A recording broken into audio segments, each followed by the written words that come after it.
First off, I'd like to give all praises, glory, and honor to Yahweh, by Hashem, Yahweh Shai, by Hashem Rakakwadash.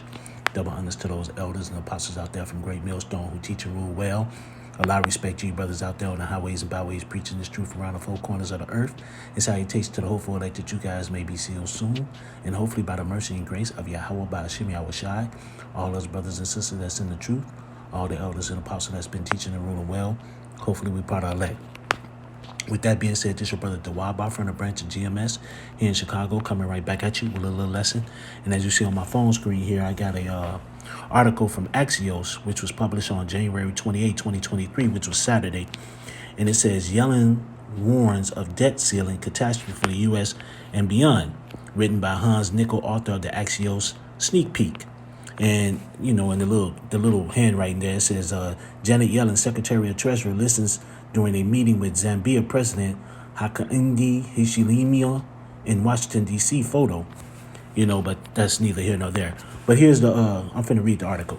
Treasury Secretary Janet Yellen told Axios she is nervous about the U.S. defaulting on its debt and cautioned that Americans likely will face a scary and spiraling recession if Congress doesn't raise this debt ceiling this summer. I'm just going to read the whole thing. Why it matters. Yellen's dark financial forecast is part of Biden's administration's attempt to put political pressure on the new House GOP majority to raise the debt ceiling without delay or hesitation. It's also the unvarnished prediction of a former Fed chair who had a ringside seat to the 2011 debt ceiling showdown when the credit agencies downgraded U.S. debt for the first time in American history. What they are saying, of course, it makes me nervous, Yellen told Axios from Johannesburg, South Africa. At the end of the 10-day trip across the continent, it would be devastating. It's a catastrophe. In the event of a default, we'll have a financial crisis, she said, and I believe we would have a recession in the United States.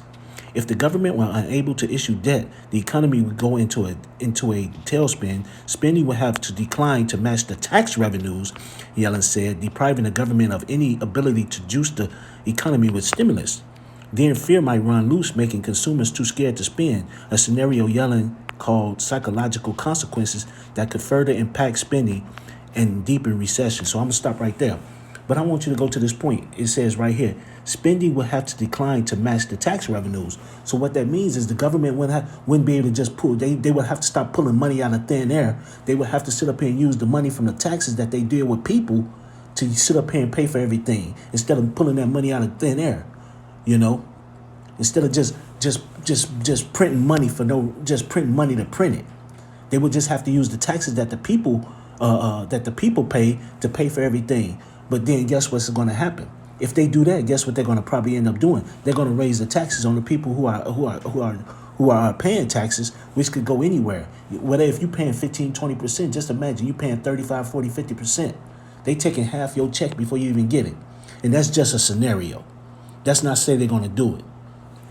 But the whole point of the matter is, hey, it's about to get bad, and it's getting bad. You know, and it's too bad a lot of people ain't seeing this. People too busy playing around, watching Super Bowl and doing all that stuff, and they ain't paying attention to what's going on. You know, before I get the one scripture I want to sit up here and get, let me go ahead and get this one real quick, because it was I want to pull something else out, but I'm gonna pull this one out since I sit up here and made a point. I'm gonna go here, Second Esdras,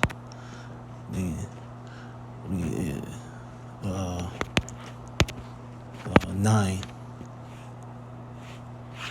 Salakia, brothers. Second Esdras 9.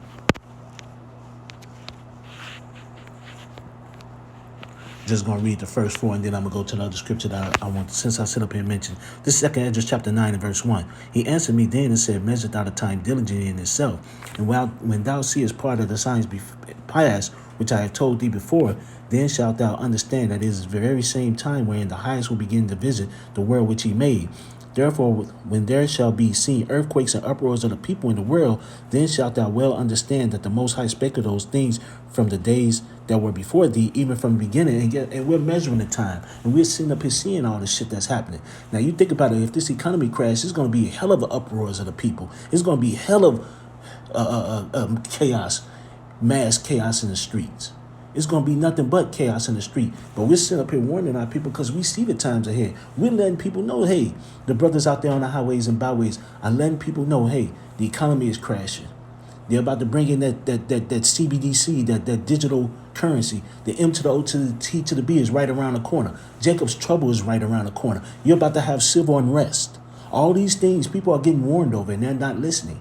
But it's about to be a bad time. And if they don't raise the debt ceiling like she sit up here and said, hey, this year could be a rough ride for a lot of people. But with that, let me sit up here and go to Ecclesiasticus. It's Ecclesiastes chapter 12. I'm going to start at 3. In the day when the keepers of the house shall tremble, and the strong men shall bow themselves, and the grinders cease because they are few, and those that look out the windows be darkened. Yeah, the grinders going to cease because they are few. You know, people ain't trying to work. And even with what little work is out there, no one wants to work for the pennies that they're getting paid. They got to sit up here and bust their ass for some bullshit. You know, work 2 or 3 jobs just to get by. You know, when you sit up here, they've been talking about, hey, people, 74% or 75% of the people in America right now are living paycheck to paycheck, and 10% of those make over 6 figures. 10% of that group make over 6 figures. Here it is, you're busting your ass trying to sit up here and live, and here it is, and they ain't getting no better. And then now people are looking out the window because, hey, they lost all hope. Everything is failing. They lost all hope. And guess what? It's going to be that Egyptian against Egyptian in a moment, because when people lose all hope, they lose it. When people lose everything, I forgot who said it, they lose it. And that's about to come. That is about to come. And it's about to come hard and fast, you know. But our people still playing around and joking around. You so-called blacks, Latinos, and Native Americans caring about who win the Super Bowl, caring about what Beyonce or Cardi B wearing, and all this other nonsense and bullshit that's fucking irrelevant. A lot of y'all about to get destroyed, man. You know, this is Ecclesiastes chapter 12 and verse 4. And the door shall be shut in the streets when the sound of the grinding is low. And he shall rise up at the voice of the bird, and all the daughters of music shall be brought low. And think about March 2020 when all that shit happened. And then wasn't nobody on the streets. Wasn't nobody doing shit. You had them stupid mandates and all that other shit because of the C to the V. The 1-9. You know? All shit was shut down. Didn't no one ever think in this world that shit would happen. But guess what? All the season, all the daughter, that music was grounded. The music is terrible anyway now. But wasn't no happiness out there. Wasn't no partying. Wasn't no kicking it.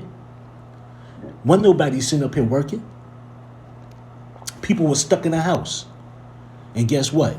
It's about to get worse. It's gonna be March 20 2.0 in a minute. It's gonna get rough out here. You know, and we telling our people to get your mind right, get yourself straight. But 2/3 of our people, like you say, hey, we only care about the elect. But we out there because, hey, you can't say you wasn't warned. You ain't going to be able to say, oh, I didn't know. None of that bullshit. No. You knew. You didn't care. You've been warned. You know, so with that, let me sit up here and go to, I'm going to go to Isaiah now. Isaiah chapter 24. And